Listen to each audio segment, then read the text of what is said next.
Assalamualaikum warahmatullahi wabarakatuh. Alhamdulillahirobbilalamin. Kembali kita memanjatkan puji dan syukur kehadirat Allah Subhanahu wa taala karena pada kesempatan hari ini kita masih diberi kesempatan sehingga kita bisa berkumpul di tempat ini dalam rangka mengikuti diseminasi budaya positif, berbagi dengan Bapak Ibu mengenai budaya positif yang kami pelajari di kegiatan Guru Penggerak. Selain melengkapi tugas yang akan kami upload di LMS, kegiatan ini juga dalam rangka berbagi dengan Bapak Ibu Guru. Salam dan salawat kepada junjungan Nabi besar kita Muhammad Sallallahu Alaihi Wasallam, kepada sahabatnya, keluarganya, dan mudah-mudahan sampai kepada kita semua yang masih taat dan konsekuen terhadap ajaran yang dibawakan oleh beliau. Mudah-mudahan syafaat dari beliau kita dapatkan semua nanti, dan itulah yang kita harapkan. Bapak Ibu Guru yang sama-sama berbahagia, Bapak Kepala Sekolah yang saya hormati serta rekan guru, terima kasih banyak atas kesempatan hadir di tempat ini dalam rangka mengikuti kegiatan saya. Bagaimana kabarnya Bapak Ibu, sehat semua? Alhamdulillah. Sebelum kita lanjut, kita breaking dulu ya supaya tambah semangat. Mohon Bapak Ibu Guru untuk berdiri dulu. Jadi kata kuncinya adalah lakukan apa yang saya katakan. Jadi lakukan apa yang saya katakan. Pegang mata, pegang telinga. Sekarang kata kunci kedua bahas seperti konsentrasinya luar biasa. Kata kunci yang kedua, lakukan apa yang saya lakukan. Pegang kepala. Jadi kata kuncinya lakukan apa yang saya lakukan. Pegang telinga. Apa yang saya lakukan. Oke, lanjut. Oke, kata kuncinya lagi, lakukan apa yang saya lakukan. Jadi jangan ikuti apa yang saya katakan. Pegang mata. Oke, luar biasa sekali. Silakan duduk Bapak Ibu.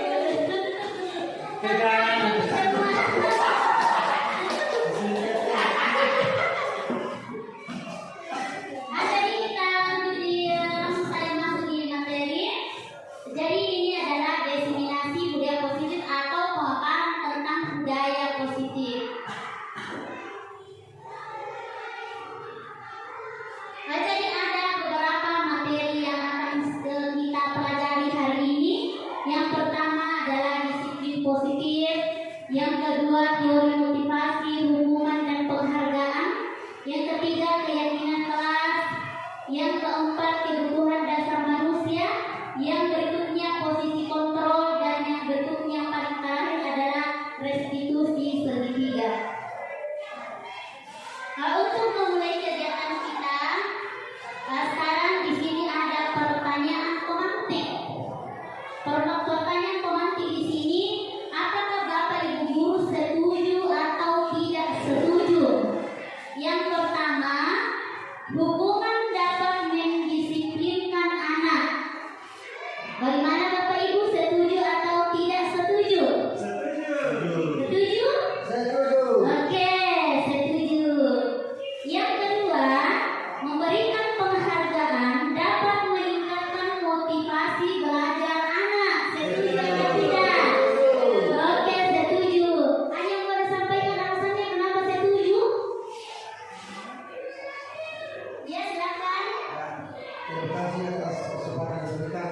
memberi penghargaan kepada anak,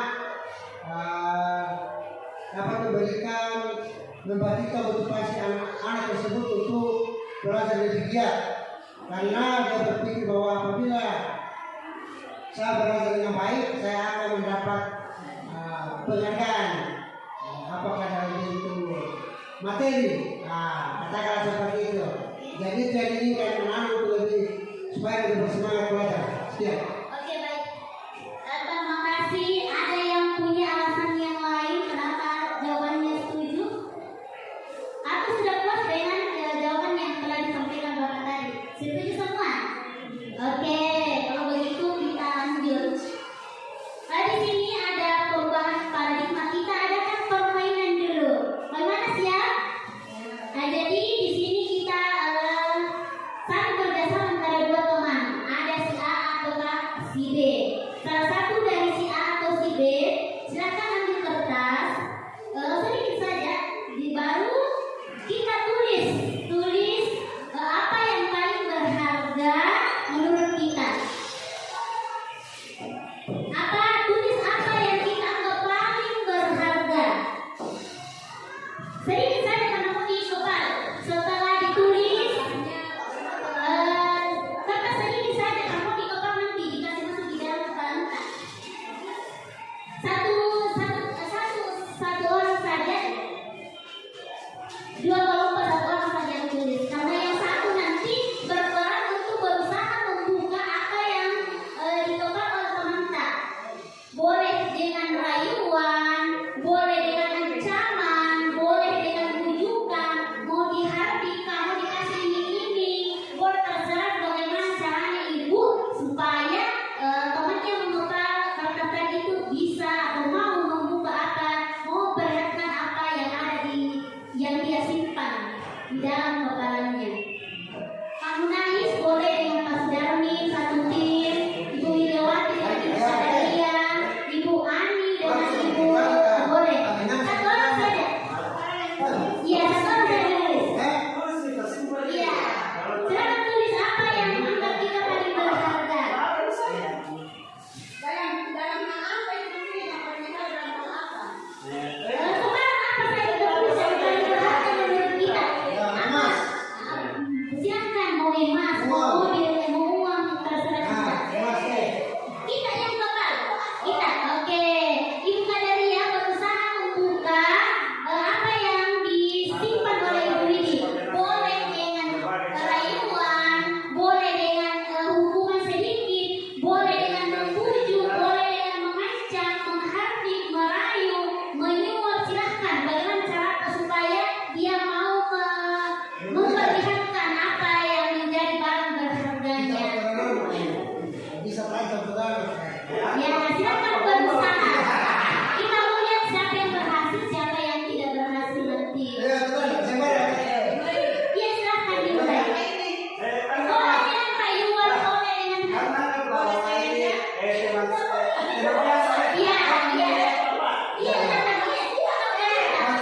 Maksudnya rayuan dalam bentuk ini lah, musisinya. terserah mau kata-kata, mau pakai, boleh silakan. Bahasa Indonesia muda.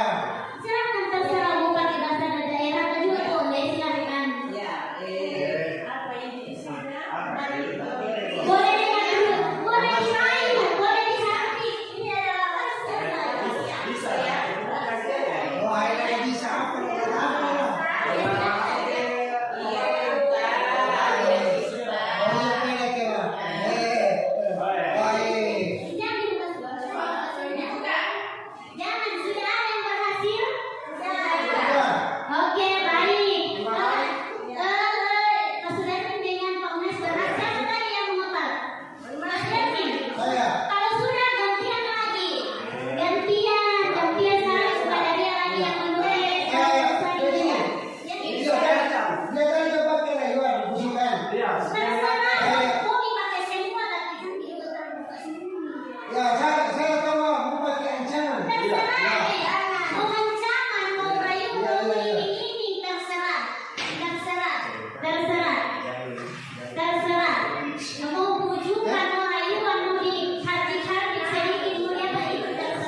Ibu Berhasil tidak membuka apa yang disimpan oleh Bang Nais? lagi beberapa Berhasil tidak meraih Bang Nais? ya pada awalnya saya coba pakai dengan ancaman, Ya, tetapi ternyata tidak berhasil. ya. Ya, pada awalnya saya pakai apa namanya pendekatan dengan ancaman, Ya. tetapi ternyata yang diancam justru tidak mau memberikan apa yang dia pegang. Oke. Tetapi ketika saya menggunakan bujukan atau rayuan dengan ini yang akan memberikan sesuatu, jika memberikan ternyata apa yang saya minta ternyata diberikan. Oke. Nah, Oke, terima kasih tetap buat siapa yang tidak berhasil tadi, siapa yang tidak berhasil membuka apa yang disimpan atau berhasil semua? Berhasil. Oke, sekarang apa yang dilakukan ibu itu? Saya tanya dulu Pak Sudarmi mau membuka itu karena ada rayuan atau ada tadi paksaan? yang terakhir ada rayuan. Rayuan. Menurut Pak Nais, apakah Pak Nais itu puas membuka dengan diberikan rayuan? Tidak. Apakah Pak Nais senang membuka apa yang menjadi hal yang paling berharga dikasihkan sama orang? Iya, kalau menurut saya lebih tertarik dengan rayuan daripada paksaan. Oke. Nah, jadi setelah Pak Sudarmi tadi meminta saya dengan cara bujukan atau rayuan dengan suara yang lemah lembut, maka hati saya langsung tertarik untuk memberikan apa yang saya miliki. Tetapi pada awalnya dia paksa saya, maka hati saya justru emosi dan marah. Ya, bahkan saya ingin dilaporkan kepada orang tua saya bahwa ada teman yang memaksa saya untuk memberikan barang-barang di sekolah. Oke. Demikian. Oke, terima kasih tetap buat koordinat ini. Sekarang bagaimana dengan Ibu berhasil tadi? Silakan disampaikan alasannya kenapa mau membuka. Ya. Ya, terima kasih atas kesempatan yang diberikan. Tadi berhasil membuka setelah saya merayu dengan lemah lembut. Ternyata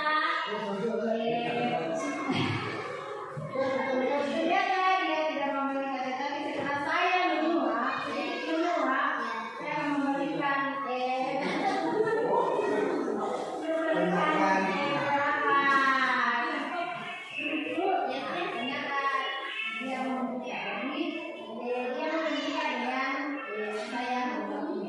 Oke, terima kasih tetap buat Ibu Ana. Jadi hampir semua jawaban ibu itu mau membuka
kontrol.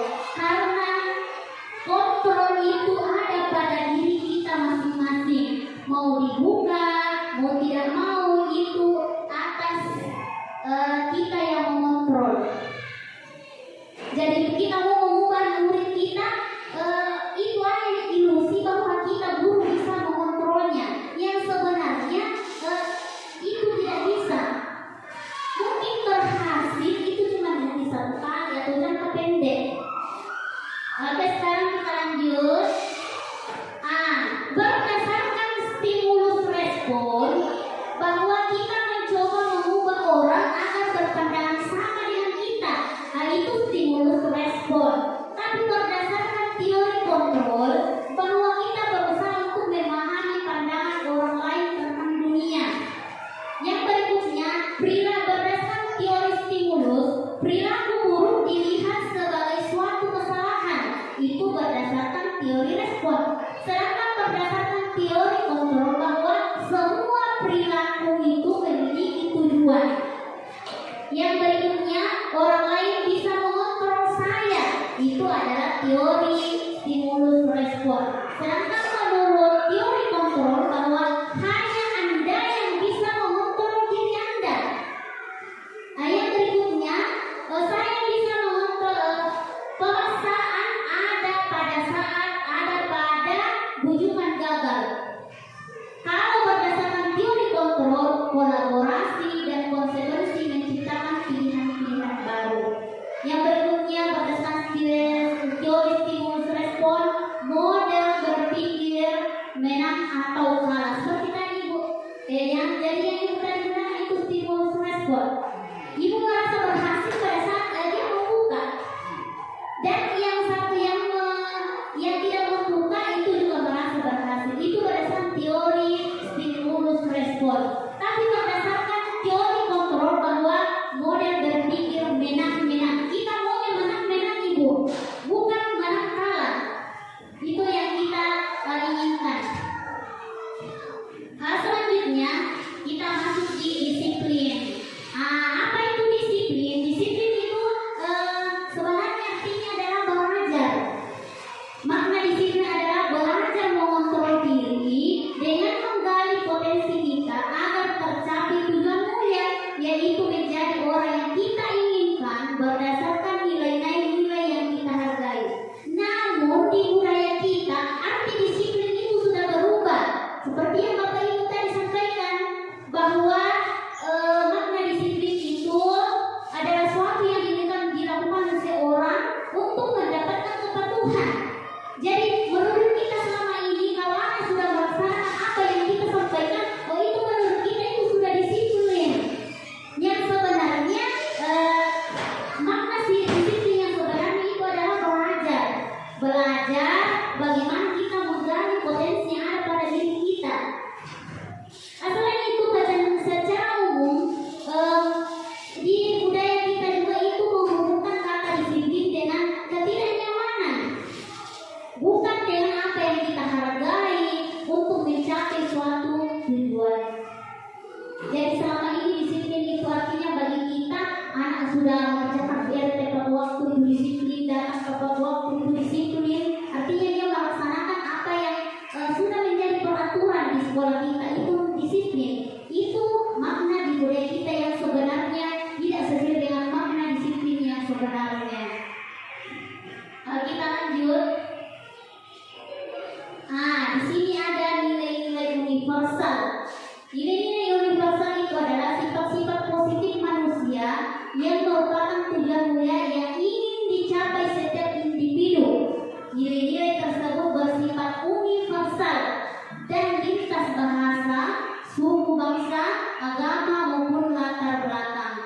Nilai kebijakan yang ingin kita capai yang sesuai dengan profil pelajar Pancasila yang ada 6 dimensinya. Yang pertama, beriman dan bertakwa kepada Tuhan Yang Maha Esa dan berakhlak mulia.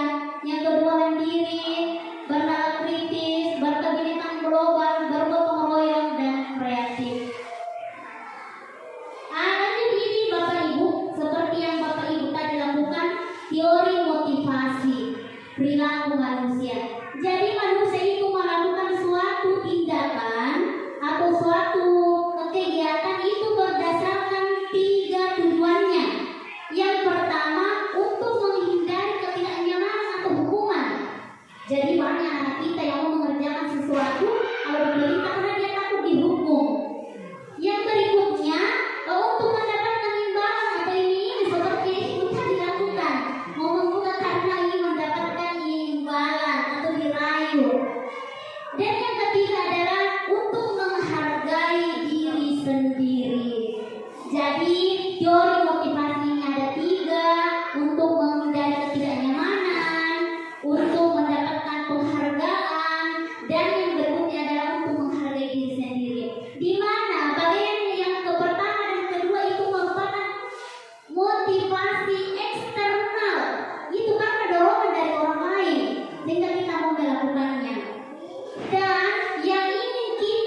suatu imbalan atau penghargaan.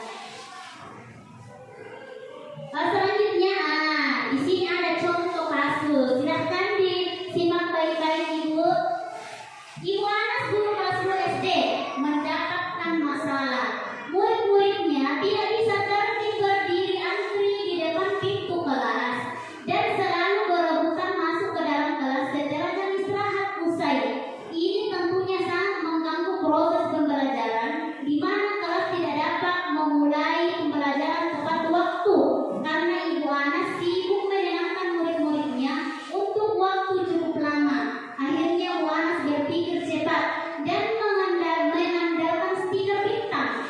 Setiap murid-murid yang akan masuk kelas usai jam istirahat, Bu Anas akan mengiming-imingi murid-muridnya dengan stiker bintang. Siapa yang dapat berdiri lurus dan berbaris rapi antri di depan pintu dapat bintang dari Bu Anas. Sebagian besar murid-muridnya menyambut tantangan tersebut dan langsung berdiri rapi di depan pintu agar mendapatkan stiker bintang. Hal ini terus dilakukan Bu Anas selama beberapa minggu karena cukup berhasil membuat murid-muridnya berdiri rapi antri di depan pintu. Sampai pada suatu saat Bu Anas sakit dan terpaksa digantikan Pak Heru. Pak Heru tidak mengetahui tentang stiker bintang dan benar saja pada saat mau masuk kelas usai jam istirahat, murid-murid kelas 2 kembali berebutan masuk kelas. Apa yang terjadi? Mengapa? Pertanyaannya, berdasarkan teori motivasi yang 3 kalau Anda pelajari tadi, kira-kira motivasi apa yang dimiliki oleh anak-anak kelas 2 untuk bersedia berdiri antri di kelasnya tadi? Ada 3 motivasi, ada karena menghindari hukuman, ada karena ingin mendapatkan penghargaan, dan yang ketiga menghargai dirinya sendiri. Entah yang mana ini yang ini dipenuhi dimiliki oleh anak-anak kelas 2 yang mana tadi? Motivasi yang mana Bapak Ibu? Motivasi mendapatkan penghargaan. Betul sekali, karena dia mendapatkan stiker bintang. Tapi kita lihat Ibu, kasusnya pada saat Ibu Anas sakit diganti orang lain, bagaimana dengan sikap murid-muridnya pada saat masuk kelas? Kembali lagi, itulah motivasi eksternal. Berlangsung dalam jangka yang pendek. Karena anak-anak itu tidak menghargai dirinya sendiri dan ingin mendapatkan penghargaan. Dan kalau sudah tidak diberikan penghargaan, anak-anak sudah tidak mau melaksanakannya. Dan yang kita inginkan itu adalah anak-anak mau melakukan sesuatu baik di sekolah maupun di luar itu berdasarkan dengan motivasi yang ketiga itu menghargai diri sendiri. Dipaham Bapak Ibu? Oke, ini yang paling penting. Hukuman, penghargaan, dan restitusi. Kalau hukuman, saya kira Bapak Ibu guru sudah tahu semua apa itu hukumannya. Hukuman itu sifatnya menyakiti, baik itu yang disakiti fisik maupun dengan kata-kata. Itu hukuman dan berlangsung sesaat. Sedangkan penghargaan atau konsekuensi itu memang diketahui sudah ada kesepakatan sebelumnya. Seumpama nanti kalau selesai itu kita di dalam kelas sudah ada kesepakatan yang dapat terlambat nanti kita kasih hukuman seperti ini, berdiri di luar misalnya. Itu memang sudah ada kesepakatan, itulah penghargaan atau konsekuensi. Kalau hukuman itu berlangsung tidak diketahui sebelumnya. Ada yang ketiga adalah restitusi. Apa itu restitusi? Proses menciptakan kondisi bagi murid untuk memperbaiki kesalahan mereka sehingga mereka bisa kembali pada kelompok mereka dengan karakter yang lebih kuat. Restitusi juga merupakan proses kolaborasi yang mengajarkan murid untuk mencari solusi untuk masalah mereka dan membantu murid berpikir tentang orang seperti apa yang mereka inginkan dan bagaimana mereka harus memperlakukan orang lain. Dipaham? Lanjut. Ini ada 3 hukuman, konsekuensi, dan restitusi yang tadi Bapak Ibu. Kalau hukuman itu ternyata dia termasuk ke dalam identitas gagal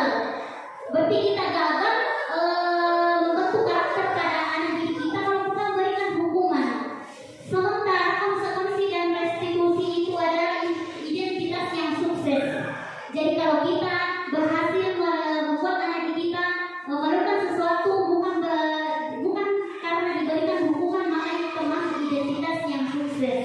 Tetapi kita lihat Bapak Ibu, kalau hukuman itu dia sifatnya negatif, berarti anak tidak ada berkembang pada anak-anak, justru anak-anak mungkin menjadi merasa tersakiti, bisa jadi nanti dia akan menjadi pendendam karena selalu diberikan hukuman, bisa jadi tidak mau lagi mengikuti aturan, bahkan mengatakan benci dengan aturan.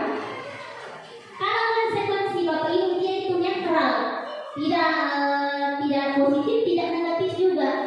Murid-murid bisa menghargai peraturan, tidak nyaman, tetapi tetap ada rasa tidak nyaman Bapak Ibu dengan konsekuensi. Tetapi kalau restitusi, dia itu menguatkan untuk murid kita. Jadi sini restitusi, anak kita berdiskusi dengan anak untuk bagaimana menyelesaikan masalah yang dialami tanpa ada konsekuensi ataupun hukuman. Bagaimana sehingga anak-anak itu memiliki motivasi prinsip dari dalam dirinya. Kita lanjut. Nah ini hukuman. Hukuman dampaknya bagi murid. Marah, merasa bersalah, reda diri, mengasingkan diri. Itu kalau kita memberikan hukuman, dampaknya bagi murid.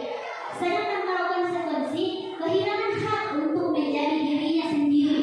Kalau restitusi, anak tidak kehilangan waktu namun bersemangat untuk memperbaiki diri. Jadi menurut Bapak Ibu yang mana yang paling bagus kita lakukan di sekolah kita terhadap anak didik kita, apakah hukuman, konsekuensi ataupun restitusi? Nah, betul, yang diharapkan adalah melakukan restitusi. Nah, sekarang di sini ada sedikit lagi pertanyaan atau permainan. Nah, kita mau tahu ya apakah itu termasuk hukuman ataupun konsekuensi. Yang pertama, mencatat 100 kali di dalam buku kalimat saya tidak akan terlambat lagi karena terlambat ke sekolah. Menurut Bapak Ibu itu konsekuensi atau hukuman?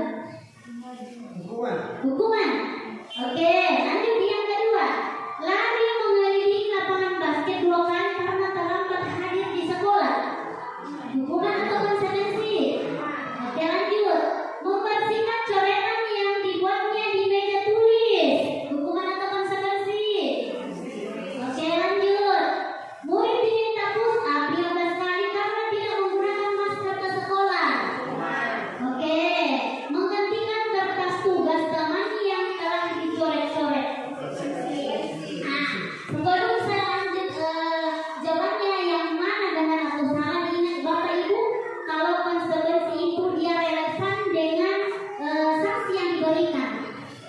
Kalau tidak relevan, walaupun tidak dengan kata-kata yang kasar, bukan dengan menyakiti fisik, tapi tidak relevan, itu termasuk hukuman. Nah, kita lihat jawabannya. Jadi tercatat 100 kali itu adalah konsekuensi. Kalau lari melihat lapangan karena terlambat kan tidak ada hukumannya. Masa lari keliling lapangan baru terlambat, ada hukumannya atau tidak? Tidak ada. Tidak relevan berarti dia hukuman. Membersihkan coretan yang dibuatnya itu kan wajar saya karena dia sendiri yang membuat, berarti itu konsekuensi itu wajar. Kalau meminta lari 15 kali karena tidak menggunakan masker, ada hukumannya tidak? Hukuman. Hukuman kan tidak ada hubungannya. Mas tidak menggunakan masker baru lari, apa hubungannya? Tidak ada. Tidak relevan berarti dia hukuman. Kalau menggantikan kertas tugas teman yang telah dicoret, nah itu ada hubungannya atau terkait, maka dia termasuk konsekuensi.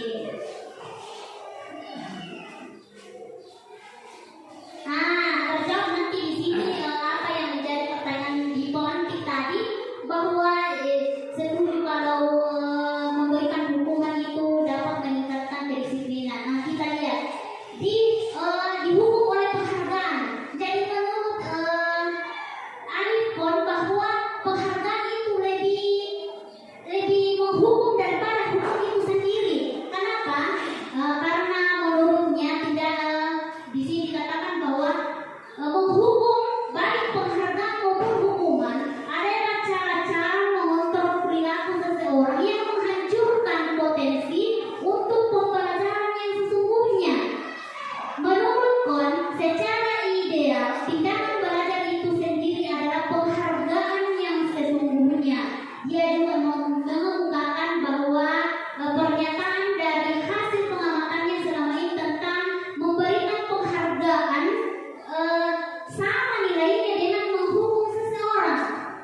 kalau kita kasih ini, kita kasih penghargaan itu sama katanya dengan menghukum, memberikan hukuman. Kenapa? Nah, karena memberikan penghargaan itu jangka pendek. Apalagi penghargaan tidak efektif. Apalagi penghargaan merusak hubungan. Penghargaan mengurangi ketepatan. Penghargaan menurunkan kualitas. Penghargaan mematikan kreativitas. Penghargaan menghukum. Jadi ini termasuk motivasi eksternal kalau kita diberikan penghargaan. Ya, dan nanti sewaktu-waktu sudah tidak diberikan penghargaan, bagaimana Bapak Ibu? Mungkin anak-anak sudah tidak akan melakukan suatu tindakan yang baik seperti tadi muridnya Ibu Anas. Kita lanjut. Nah, kita lanjut di materi yang berikutnya, itu keyakinan kelas.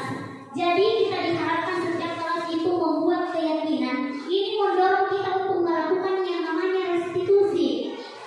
Pertanyaan pelatih di sini, mengapa kita memiliki peraturan tentang penggunaan helm pada saat mengendarai kendaraan? Mengapa? Mungkin jawabannya di sini karena yakin dengan keselamatan. Nanti kalau kita gunakan helm, selamat nanti kalau ada kata. Yang berikutnya, mengapa kita memiliki peraturan tentang penggunaan masker dan mencuci tangan setiap saat? Mungkin jawaban kita itu karena berhubungan dengan kesehatan. Itulah keyakinan, karena kita meyakini, makanya kita melakukan walaupun ada aturannya atau tidak ada aturannya, karena kita yakin dengan nilai-nilai universal, di mana nilai-nilai keselamatan, kesehatan inilah yang disebut dengan keyakinan. Sehingga untuk mendorong motivasi intrinsik kembali ke nilai-nilai keyakinan. Keyakinan lebih menggerakkan seseorang dibandingkan mengikuti serangkaian peraturan-peraturan. Jadi yang kita inginkan di sini adalah anak murid kita itu yakin dengan nilai-nilai yang mereka yakini. Jangan karena mengharapkan penghargaan atau takut dihukum. Nah, jadi Bapak Ibu, di keyakinan kelas itu kita diharapkan untuk membuat pada saat kita melakukan nanti restitusi, inilah yang kita sampaikan kepada anak-anak kita, sehingga dapat menumbuhkan motivasi internal di dalam dirinya. Sekarang saya perlihatkan di sini keyakinan kelas yang telah saya buat sebelumnya. Mungkin ibu-ibu juga sudah melihatnya, bagaimana cara membuat keyakinan kelas. Jadi keyakinan kelas itu kita dibantu anak-anak di dalam membuat keyakinan. Kalau sudah bisa disambungkan, kita tidak usah internet.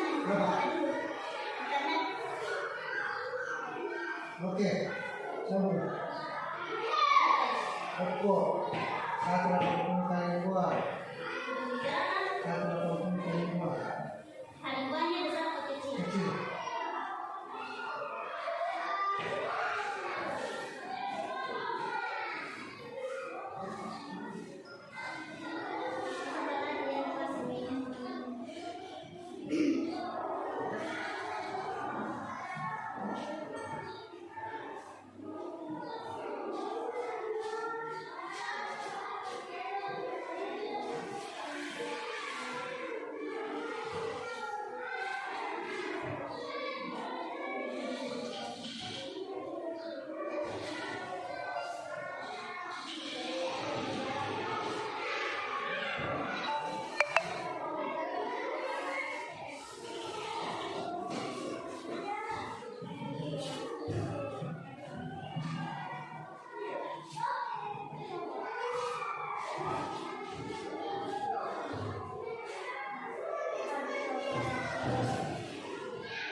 ini mereka sendiri yang menempel setelah diprintkan. Jadi kita hanya memfasilitasi di sini.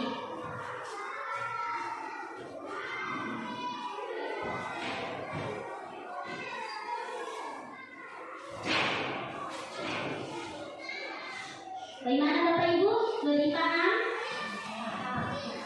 Oke. Nah, sekarang kita lihat kembali di atas. Kita lanjut di materi kita. Kira-kira keyakinan kelas apa yang sesuai dengan peraturan? Jadi bukan lagi peraturan, tetapi kita gunakan keyakinan. Selalu kembalikan buku ke tempatnya. Kira-kira itu keyakinan kelasnya seperti apa itu? Kira-kira kebijakannya kalau kita mengembalikan buku ke tempatnya. Apa keyakinan yang diyakini sehingga kita mau mengembalikan buku ke tempatnya? Kira-kira apa sebenarnya yang cocok? Apa? Disiplin. Boleh. Kalau yang kedua, dilarang mengganggu orang lain. Jika Oh, mungkin menghargai. Oke, yang ketiga, hadir di sekolah 15 menit sebelum pembelajaran dimulai. Disiplin. Dilarang melakukan kekerasan. Keyakinan apa itu? Mungkin keselamatan. Nah, menghargai orang lain boleh. Dilarang menggunakan narkoba. Itu peraturannya. Kalau keyakinannya apa yang kita yakini? Ini dia kesehatan, dia kesehatan. Bergantian atau menunggu giliran. Berantri, keyakinannya. Gunakan masker. Keyakinan apa itu kira-kira? Kesehatan. Jangan berdiri di kelas atau koridor. Kira-kira apa itu? Jangan berdiri di kelas atau koridor. Keselamatan. Nah, sekarang kita lihat. Nah, selalu kembalikan buku ke tempatnya, itu adalah tanggung jawab. Dilarang mengganggu orang lain, itu menghormati atau menghargai. Hadir di sekolah tepat waktu, itu juga menghormati atau komitmen. Dilarang melakukan kekerasan, itu karena yakin dengan keselamatan. Dilarang menggunakan narkoba, itu juga karena kesehatan. Bergantian atau menunggu giliran, itu karena menghargai orang lain ataupun sabar. Menggunakan masker, itu juga adalah keselamatan dan kesehatan. Jangan berdiri di kelas atau koridor, itu keselamatan atau keamanan. Jadi inilah perbedaan antara peraturan dengan keyakinan. Jadi kita meyakini bukan karena mengikuti serangkaian peraturan. Jadi sudah jelas berbeda antara peraturan dengan keyakinan. Kalau keyakinan itu serangkaian larangan dan perintah. Kalau keyakinan kelas itu berhubungan dengan nilai-nilai yang kita yakini. Lanjut, kita masuk di materi yang berikutnya, yaitu kebutuhan dasar manusia. Seperti di awal tadi saya katakan bahwa setiap tindakan yang kita lakukan itu karena kita memenuhi kebutuhan dasar kita. Ada 5 kebutuhan dasar manusia. Yang pertama adalah bertahan hidup. Yang kedua, kasih sayang dan rasa diterima. Yang ketiga, penguasaan. Yang berikutnya, kebebasan. Dan yang terakhir adalah kesenangan.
Jadi apa yang harus kita lakukan jika seperti ini? Ingat tadi Bapak Ibu, memberi penghargaan dengan hukuman itu adalah sesuatu yang menghukum, yang menimbulkan motivasi eksternal. Bahkan anak-anak itu sudah bisa jadi pendendam, tidak lagi menghargai yang namanya peraturan.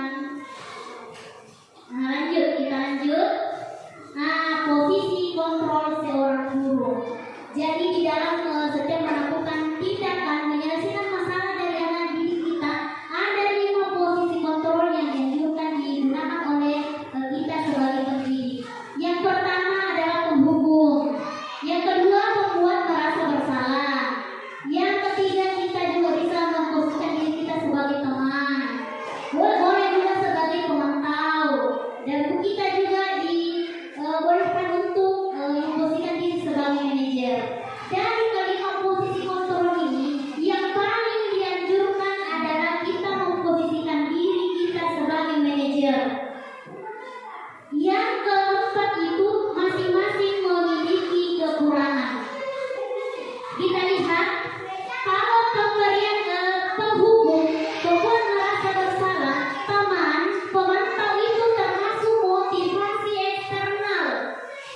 Jadi kalau kita menghukum anak-anak, kita membuat mereka merasa bersalah, dan kita menjadikan mereka sebagai teman kita pada saat mereka punya masalah, kita memposisikan diri sebagai pemantau itu masih apabila kita berhasil di situ menyelesaikan masalah, maka motivasi yang timbul pada anak didik kita itu hanya motivasi eksternal.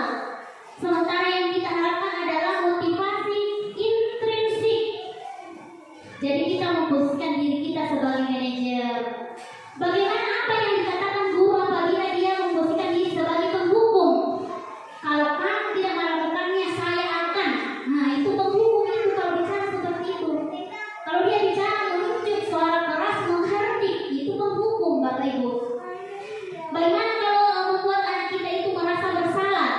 Kamu sama kayak mengecewakan saya.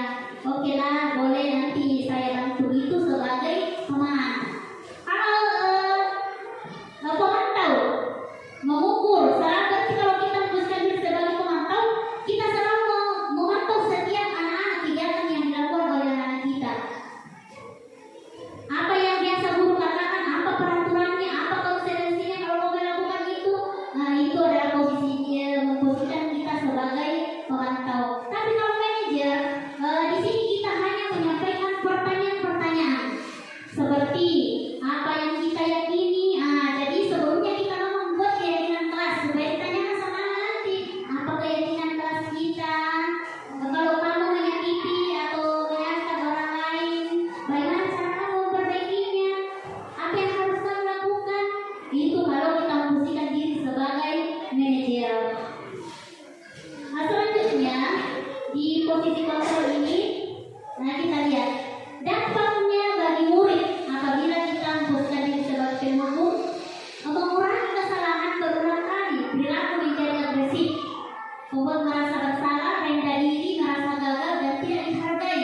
Kalau sebagai teman, dia bergantung, tak mandiri dan tidak memutuskan. Kalau pemantau, menitik beratkan pada dampak pada diri sendiri, mendapatkan hadiah atau mendapatkan hukuman, begitu pemantau. Tapi kalau manajer, dia mengevaluasi diri, bagaimana menjadi diri yang lebih baik. Jadi berdasarkan 5 posisi kontrol yang dianjurkan adalah kita memposisikan diri kita sebagai manajer. Mengapa? Kalau kita memposisikan diri sebagai teman, kadang anak-anak itu hanya menghargai satu orang guru yang menjadikannya sebagai teman, tapi kalau guru yang lain dia sudah tidak menghargai lagi. Jadi yang diharapkan di sini adalah motivasi internal muncul dari dalam diri anak kita. Nah, selanjutnya kita lihat di sini Bapak Ibu, ada pernyataan yang ingin kita tahu apakah yang menyampaikan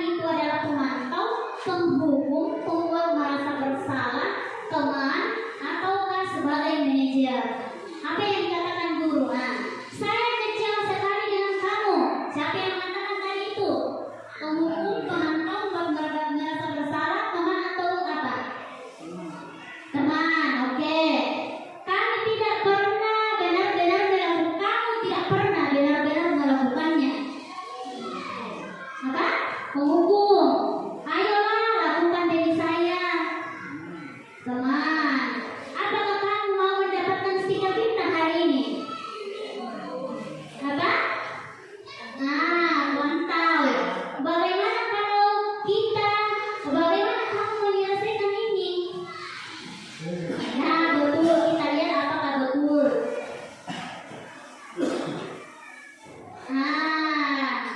Saya dijelaskan dengan kamu itu membuat merasa bersalah. Kamu tidak pernah benar-benar melakukannya, itu menghukum. Ayo lakukan diri saya, teman.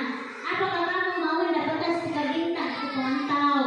Bagaimana kamu bisa menyelesaikan manajer?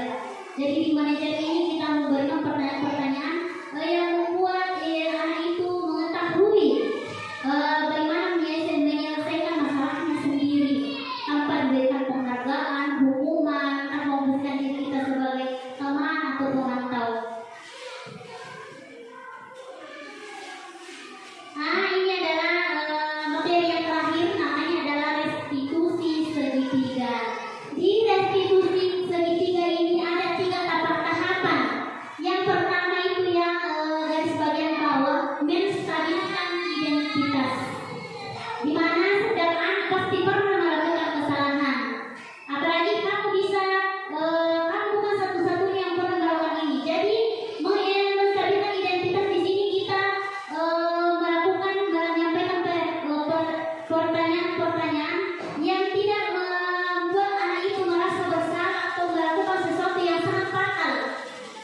Artinya kita menyampaikan bahwa yang kau lakukan itu juga pernah melakukannya. Yang kau lakukan itu adalah hal yang manusiawi. Itu adalah kita menstabilkan identitas. Tahapan yang kedua yaitu validasi kebutuhan.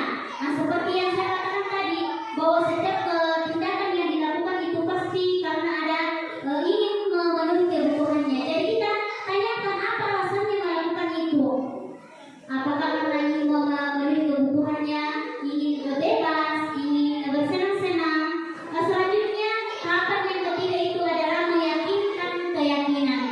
Jadi untuk melakukan yang namanya restitusi segitiga, terlebih dahulu kita harus membuat keyakinan kelas. Karena di sinilah kita menyampaikan keyakinan yang kita lakukan. Apa yang kita yakini? Apakah kamu melanggar atau bagaimana? Nah, kita lanjut lihat. Jadi sudah dibahas 3 tahapannya. Jadi yang pertama menstabilkan identitas, yang kedua validasi kebutuhan atau tindakan yang salah, dan yang ketiga adalah menanyakan keyakinan. Kita lanjut. Nah, bagaimana kalau menstabilkan identitas? Itulah kata-kata yang disampaikan oleh guru. Berbuat salah itu manusiawi. Tidak ada manusia yang sempurna. Bapak Ibu juga pernah berbuat salah. Kita pasti bisa menyelesaikan ini. Benar. Bapak Ibu tidak tertarik untuk mencari siapa yang salah, siapa yang benar, tapi ingin mencari solusi dari masalah ini. Kalau kamu menyalahkan dirimu sendiri, terus menerus, apa kamu bersikap baik pada dirimu sendiri?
Sudah dipaham semua? Insyaallah. Insyaallah. Oke, Bapak Ibu terima kasih atas waktu dan kesempatan yang untuk mengikuti kegiatan saya ini. Mudah-mudahan Bapak Ibu lebih memahami dari apa yang saya pahami dan mudah-mudahan kita semua berhasil memotivasi anak didik kita sehingga memiliki motivasi internal, yaitu menghargai dengan nilai keyakinan yang diyakini atau menghargai dirinya sendiri, melakukan sesuatu itu karena atas dasar keyakinan dan menghargai bukan karena takut bisa menghindari hukuman, bukan juga karena mendapatkan imbalan atau pembayaran. Sekian program hari ini. Assalamualaikum warahmatullahi wabarakatuh.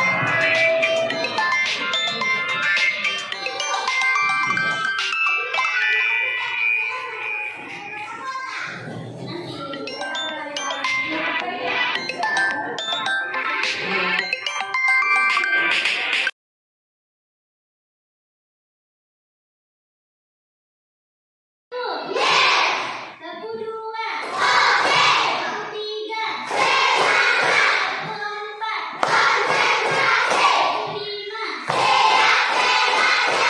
Oke, bagaimana kabarnya hari ini? Sudah siap untuk belajar? Oke, sekarang sebelum belajar, kita buat dulu keyakinan kelas. Di atas sudah ada keyakinan kelas kita, cuman kita mau revisi dulu ya. Bagaimana, bersedia? Masih ingat apa itu keyakinan kelas? Apa mau siapa yang bisa jawab? Angkat tangan. Angkat tangan yang bisa jawab. Pengaturan, ada yang lain?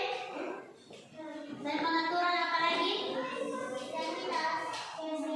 Yang kita sepakati. Apa yang kita sepakati sebentar?